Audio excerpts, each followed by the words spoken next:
All right, in this video, I'm going to continue to go over the section 2.4. Okay, so give me a second. Yeah, just to recap, we have learned the order of convergence, the linearly convergent and quadratically convergent, and then we figured out why Newton's method converges the quadratically. So I mean, order of convergence is 2. And then so the conclusion. So f of p equals 0. I mean, p is the exact solution. Okay, f of p equals 0, and the f of prime p is not equal to 0. Then for a good initial approximation, Newton's method will converge and list quadratically. Okay, so now then, so see here, f p equals 0, and then f prime p is not equal to, I mean, not only f prime p is not equal to 0, but also, f prime of p n should not be equal to 0, right? So because you see the Newton's formula right there, so since f prime is the bottom one, so f prime p n or n minus 1 doesn't matter.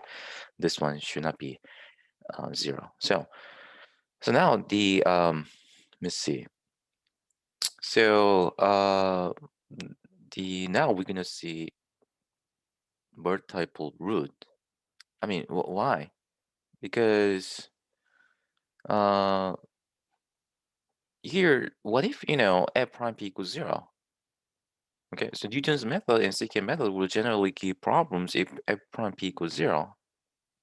Okay, so to examine these difficulties in more detail, we make the following definition. So yeah, we'll just try to dig out more about these conditions and then Newton's method. Okay, so is there any way to uh, design certain algorithm, which is better than Newton's method? I mean, since Newton's method, secant method require, that conditions. And is there any way to design, you know, so Newton's method that overcome these kind of drawbacks? Yeah, we'll see. We'll see. Okay, so here's starting from this definition 2.10. A solution P of excuse me, f of x equals 0 is a 0 of multiplicity. You may heard this one in a closed algebra multiplicity. M, okay, M right here, M of f if for x is not equal to p, and then we can write f of x like this, and then the limit of g of x is not equal to 0 as x approaches p. Well, it's simply saying that this. So if we write f of x, if we can write express f of x as like this, x minus p to the mth power times q of x, and then f of p gonna be 0, right? Right, because p minus p is 0. Then here we assume that the q of, excuse me. All right, so now here that the limit of q of x is not equal to 0 as x approaches p. You may consider that this one as the yeah, q of p is not equal to 0. So anyway, so the thing is this: f of p equals not only f of p equals 0, but also first derivative, second derivative, third derivative, up to the what um the what m minus 1 derivative, m minus 1 derivative of f. That derivative gonna have 0 at x equals p, right? Does it make sense, right? Because think about this: when you take a derivative first, when you take a derivative of f, we're gonna get m times x minus p to the m minus 1. It means that f prime p is equal to 0, because m times p minus p to the m minus 1, times whatever q of x is 0, right? So that's the 0 multiplicity. So the function f is c1, belong to c1, has a simple 0 at p if and only if. Simple 0 means the multiplicity 1. It means that f of x can be expressed as x minus p to the first power times q of x. Okay, so if and only if f of p equals 0, but f prime p is not equal to 0. This is trivial. Why? Because let's see. Okay, So to prove this theorem 2.11, okay, we have to prove that way and then this way, right? So in this way, let's prove that way. So that means we assume the function f is in C1 and then has simple 0 p at p. So it means that f of x can be expressed as like this. See, yeah, we see that f of x can be expressed like this, right? You see that multiplicity 0 multiplicity 1 right here, right? And then we assume the limit of q of x is not equal to 0. And then since f is in C1, there what f prime is also continuous, right?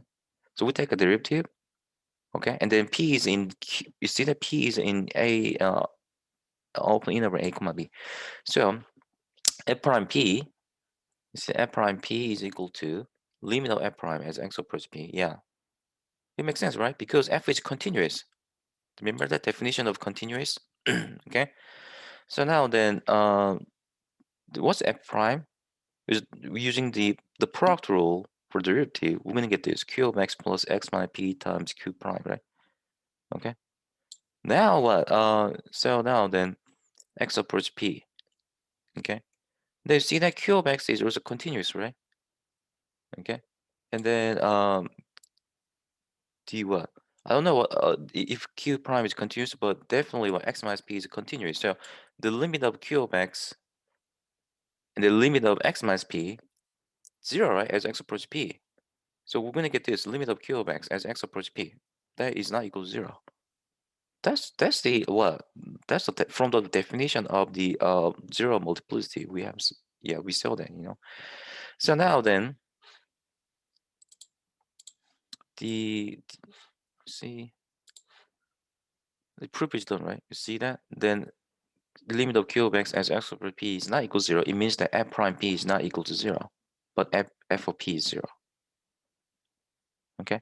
Now that way, this one. So we assume that f of p equals 0, but f prime p is not equal to 0. So if f of p equals 0, but f prime p is not equal to 0, then expand f in a zeroth Taylor polynomial about p. Okay. So now then f of x is equal to f of p plus f prime cosine of x times x minus p. That's a zeroth degree Taylor polynomial about p, right? So now we assume that, well, f of p is 0, right? Okay. Let's see.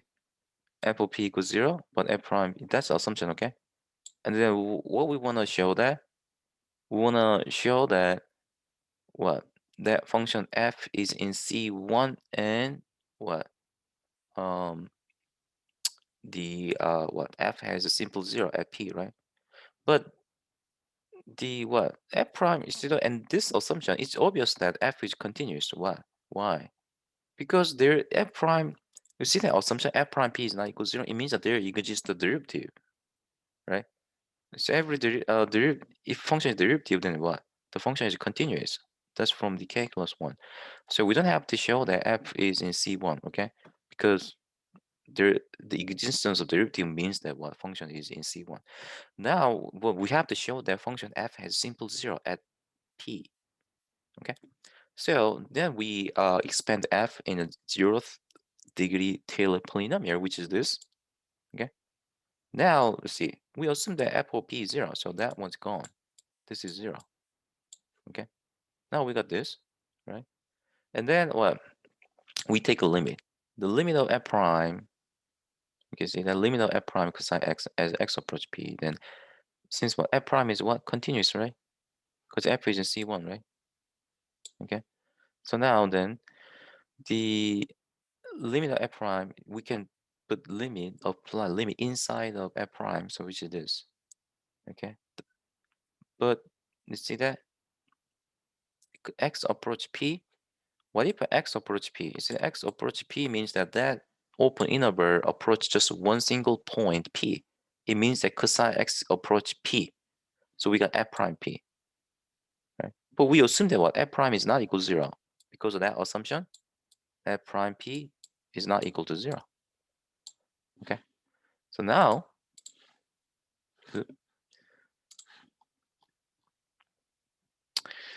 we say that we let q is, let me see.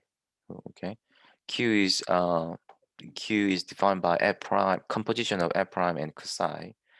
Okay, so now that gives f of x is x minus p times q of x.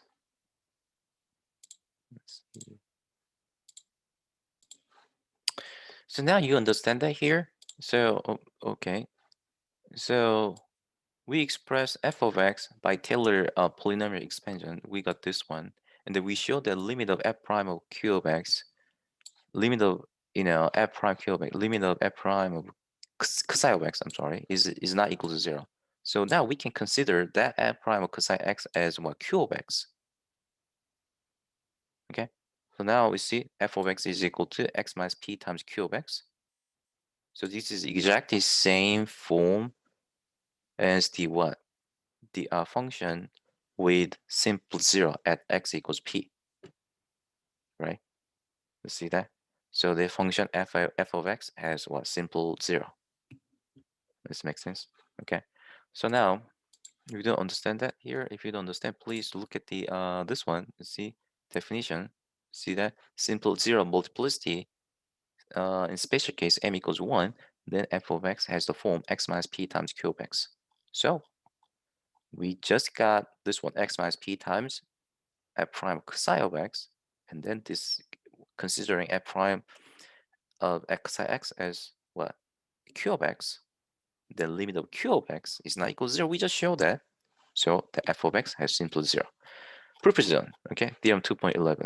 So simple 0, f of x is in C1 is simple 0 if and only if f of p is 0, but f prime p is not equal to 0. Okay, so now the by the way, I made a mistake. F is in C1. That's the big assumption.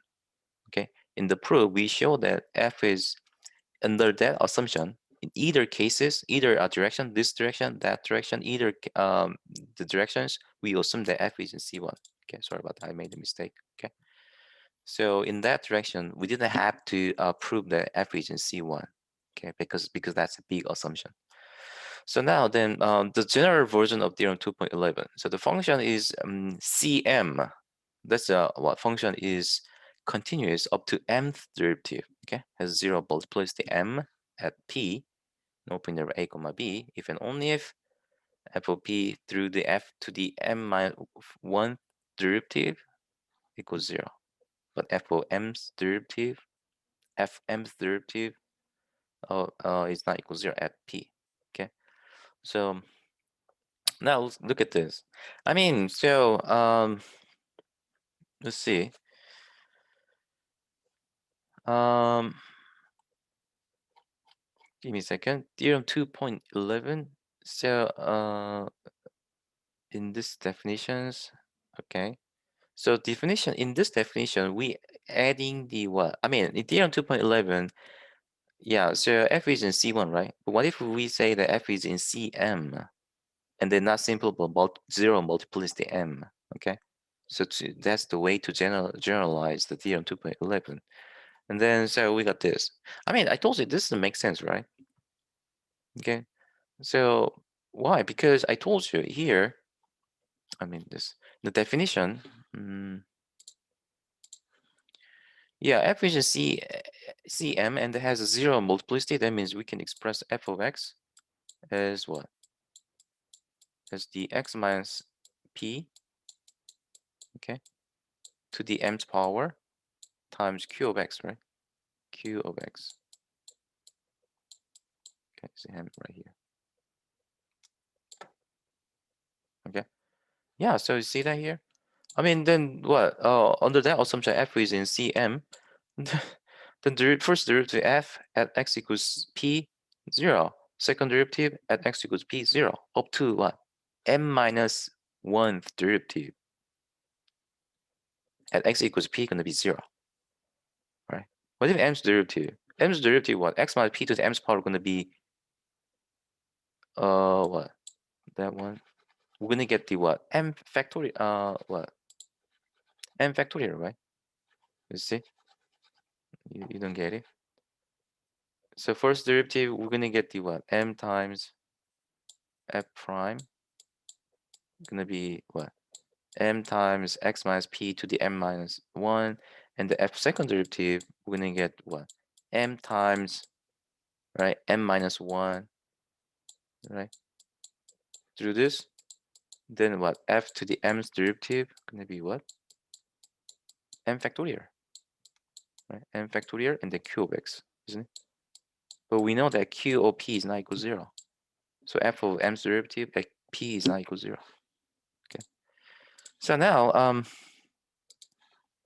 okay, here's note. Theorem 2.12 implies that an interval about p exists where Newton's method converges quadratically to p for any initial approximation p0 if p is a simple 0.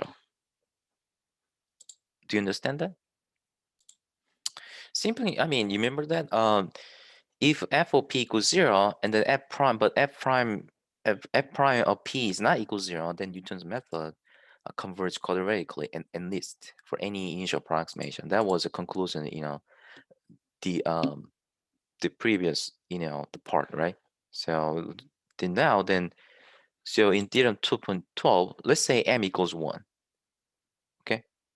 Then f is in C1 has a 0 multiplicity 1, which means a simple 0. Then 0 equals f of p, but f first derivative, because we said m equals 1, so f first derivative p is not equal to 0. So that theorem 2.12 implies Newton's method converges quadratically to p for any initial approximation, right? Okay. So if p is a simple 0, okay. So now what if p is not a simple 0? This question, right? So now, okay. So now the f of x is defined by, let's see example 1. F of x is defined by e to the x minus 1. Show that f of x has a 0 or multiplicity 2 at x equals 0. They show that Newton's method with p0 equals 1 converges to this, but not quadratically. Okay. So from that example, yeah, we'll see that. From this example, if p is not a simple 0, then Newton's method will not converge quadratically. Okay, let's see. Here's solution. So f prime is a to the x minus 1 is okay. That's obvious. And the f second derivative e to the x. So f of 0. I mean, look at this. What's the solution of this one? We see that the root of f of x is going to be what? 0, right? F of 0 going to be e to 0 minus 0 minus 1. 0, right? So f of 0 and the f prime is 0, and f second derivative 0 is 1. So what? 0 is not a simple 0. Actually, number 0, you see the number 0 is what? 0 of multiplicity. The f of x has a 0 of multiplicity 2 at 0, x equals 0, okay? So theorem 2.12 implied that f has a 0 multiplicity 2 at x equals 0. B, and then you see, now we show that, we're going to show the Newton's method, this, but converts not correctly. So, okay. So now, starting from the initial approximation, p not equal 1, do we calculate P1 and P2 using Newton's formula? It's not a big deal, okay? Now, the first 16 term of the sequence generated by Newton's method are shown in table 2.8. Okay, please look at the table 2.8 in the textbook. Maybe the table number probably different, okay, depending on what, uh, depending on the edition of the book, okay? The sequence is clearly converts to 0, but not quadratically, okay? So now then, modify Newton's. How can you? By the way, how can you figure out that this is converged quadratically or linearly? Remember that definition of the order of convergence? The limit. Let's see. Give me a second. All right. Here's a table 2.8 in a textbook. Okay. So I'll just enter this table in the MATLAB. I mean Octave Online. Okay. All right, so I just enter the table. I mean, I just create new M file. I believe you know what M file, MATLAB. So okay, so I enter the I just create a rate.m. See that rate.m file? I just click this one. You see? They click this icon, and then we can create yeah, empty M file, and I enter the table with the table name right here. And then I'll just for the here, once I just enter the table, and then we need to calculate the order, I'll just we have two type of order, right? So linear order of convergence and then the quadratic order of convergence. So to calculate linear I mean to see that if this data, the order of data is whether or not the order of data is converged quadratically or linearly, we have to calculate the linear order and quadratic order. Okay, so to do that, we see here for I equals 1 through the you see length of table minus 1. That's the length of table give us the size of that data that array. Okay, okay, so and the minus 1, yeah, because we're gonna calculate or Pm plus 1 over P, I mean absolute value of P sub n plus 1 over absolute value of P sub n, right? For the linear order, okay? So we here, okay? That's the command, okay? Then the quadratic, how to calculate the definition of the quadratic order of convergence. That's the absolute value of P sub n plus 1 over P sub n square, right? Okay, so here. Okay, so we can use this, and then using the for loop we can do that. Or if you are the I mean, if you know, actually MATLAB is specialized for factor computations. Uh, okay, so we can calculate this one without using for loop. Okay, which is this. Okay, if you're good at MATLAB and then you're familiar with matrix computations or factor computations, then you may understand these two code. Okay, see this one. All right. So either one just fine. Okay, either one just fine. So let's see. Okay, once you're done, and then we let me see. Let me clear. CLC, and then we. Oh no, you don't have to do that. So we just click the run. Okay. Now let's see that linear order. Linear order prime. Okay. Now see that linear order. See the each what the entry is I mean that number converts to 0.5, right? You see the 0.5. So and then it means that the table, the order of the converts in the table what converts to the lambda here. Lambda is 0.5.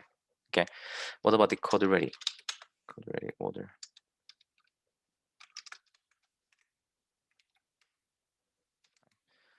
See, then the quadratic order doesn't converge. Okay. So that we can see that, oh yeah, the table, the order of convergence of the table is 1, linearly convergence. Okay. So if you don't understand, I mean, why, you know, there, I mean, what does that, the meaning of, these numbers, then please look at definition of order of convergence. Yeah, you see here in the definition of order of convergence here, limit of, this guy converts to a certain constant number, lambda. Okay. So in the code, we saw that linear, or when you calculate the linear order of convergence of table, we saw that that number approach 0.5, right? Approximately 0.5. Okay, but when you calculate the when we did calculate the quadratic order of convergence, it didn't converge to any number. It just diverged, right? Okay, we saw that diverge. So that's how to figure out the order of convergence. Okay, well, that's the basic way. Okay. Yeah, so in this example one here, so we saw that table 2.8, the sequence is clearly converging to 0, but not quadratically. Okay, we saw that actually linearly converge. So in order to make Newton's method working, the problem of multiple roots of a function f. Okay, sometimes a function has a multiple root, right? Not simple 0. Okay, you see here, what example one tell what does example one tell us? So the function has you see f of x, uh, is not a has not a simple zero. Instead of the simple zero, instead of the if f of x has a zero multiplicity 2 or 3 more than 1, then Newton's method doesn't work. I mean that works, but the conversion order of conversions reduced by 1.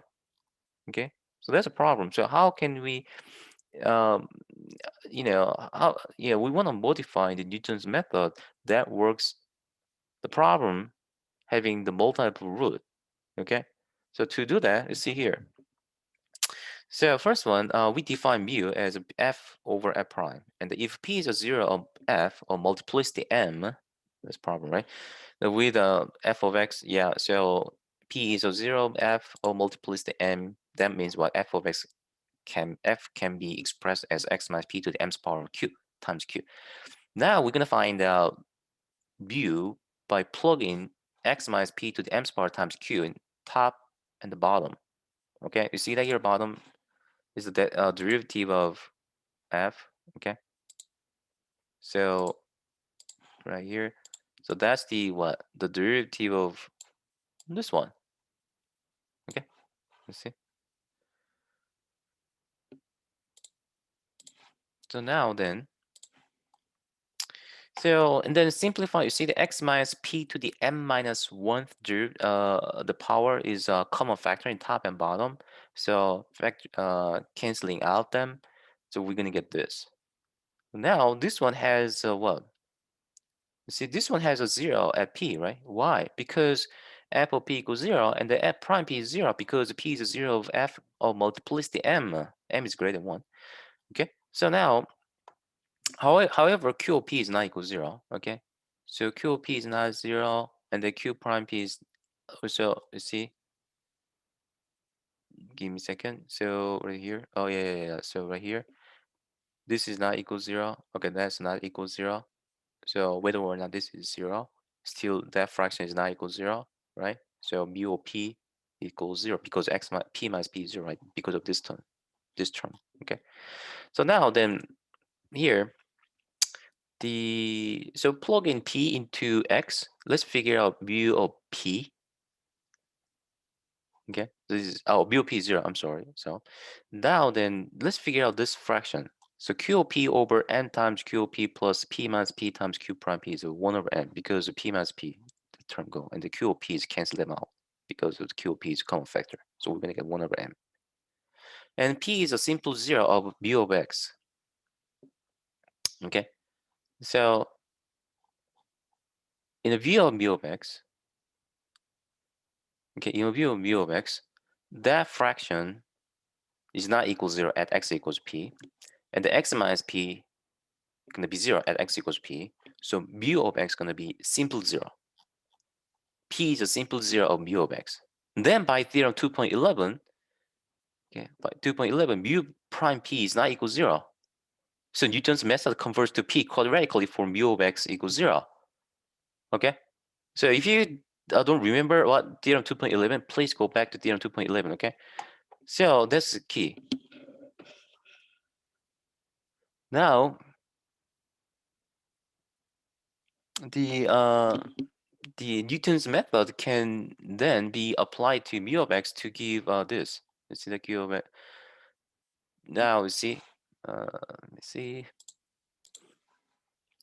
Now you remember that the Newton's formula g of x. That's the way to define the g of x is this x minus f over f prime. But instead of using f, we use mu.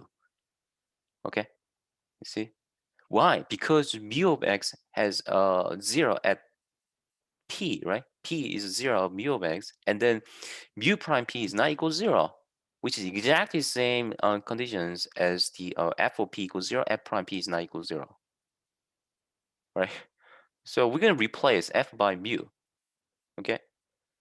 So we got this, because mu is f over f prime. And then we just find out derivative of that fraction, f over f prime. That's going to be mu prime, which is in bottom right there.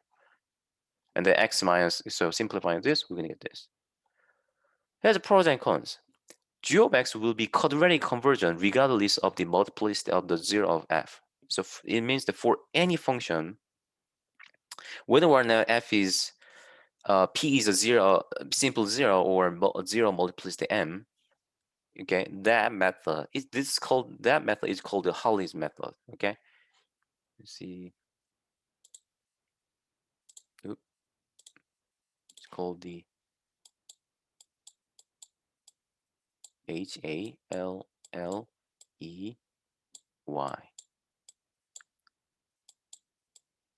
Hollis method. Okay, Hollis method. This is Hollis method. All right, so the Hollis method, see, yeah, quadratically, the g of x will be quadratic convergent regardless of the multiplicity of the zero of f. Then the only drawback is to this. You see the f double prime? Yeah, so we have to calculate f double prime. Is additional calculation of f double prime? It means that what f must be what? Uh, f must be at least the c2, right? And the more yeah, the laborious procedure. Okay, so give me a second here. Calculating the, yeah, iterate. So for every single iterations, we have to calculate what f prime of pn and the f dou prime pn, right? Okay. And in practice, multiple roots can cause serious roundup problems because the denominator of 2.13, this is 2.13, consists of the difference of two numbers that are both close to zero. You see that here?